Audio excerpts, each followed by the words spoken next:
Hello বন্ধুরা, কেমন আছো তোমরা? আশা করছি তোমরা ভালো আছো আর আমি খুব ভালো আছি।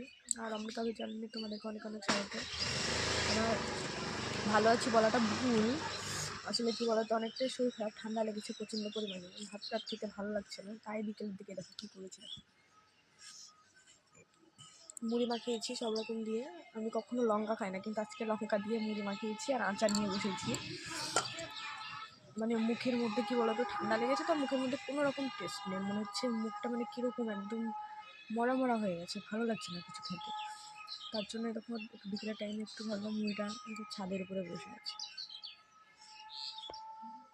ছাদে বসে আছি, মেয়ে টিউশনে গেছে, তাই ছাদের উপরে বসে মুড়ি মাখিয়ে খাচ্ছি। আমার মেয়েটারও শরীর খারাপ, জ্বর এসেছে, তো বাবা আসলে ওষুধ আনতে পাঠাবো। কালকে আমার ওষুধ নিয়ে এসেছি।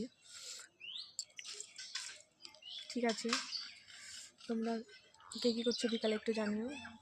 ঠিক আছে, ওকে, বাই, টাটা।